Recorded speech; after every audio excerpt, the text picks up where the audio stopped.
Good morning guys. আজকে সকালবেলা ঘুম থেকে উঠে বাড়িতে আর কিছু ব্রেকফাস্ট তৈরি করেনি, মানে প্রতিদিনের মতো আমি ম্যাগি আর কি।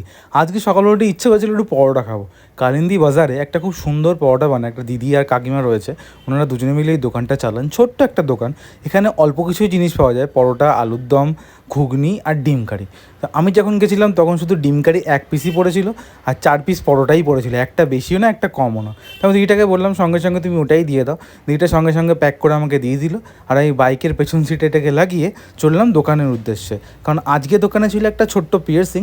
সেই কাজটা করার আগে ভাবলাম তাড়াতাড়ি গিয়ে দোকানটা ঝটপট ক্লিন আপ করে ঠাকুরকে পুজো দিয়ে ব্রেকফাস্টটা সেরে ফেলতে হবে, কারণ তার আগে যদি কাস্টমার চলে আসে তাহলে আর আজকের ব্রেকফাস্ট সারা হবে না।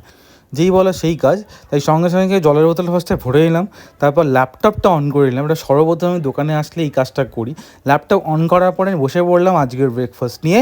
ব্রেকফাস্টে তোমাদেরকে আগেই বলেছি, পরোটার সাথে একটু আলুর দমে কারিতে চুবিয়ে ফার্স্ট ব্রেকফাস্টের গ্রাসটা মুখে নিতেই গ্রাস মানে আর কি ওই ফার্স্ট নিওয়ালা বলতে পারো, ওটা মুখে নিতেই যেন স্বর্গসুখ। কাস্টমারে আসতে একটু দেরি হচ্ছিল বলে আমি চলে গেছিলাম বাড়িতে, আর বাড়িতে গিয়ে লাঞ্চটা কমপ্লিট করার পরে এক ছুটে যেন ছোটোবেলায় ফিরে গেলাম। হ্যাঁ, আমসি, আর কারা কারা খেয়েছো কমেন্টে জানিও।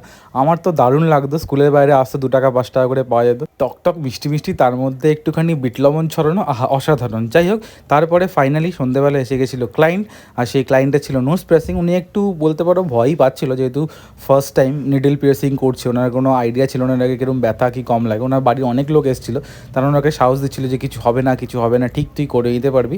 ফাইনালি উনি নোজ পিয়ার্সিংটা কমপ্লিট করলো, আর তোমরা দেখো তার রেজাল্ট। আর এরকম ভিডিওর জন্য লাইক করো।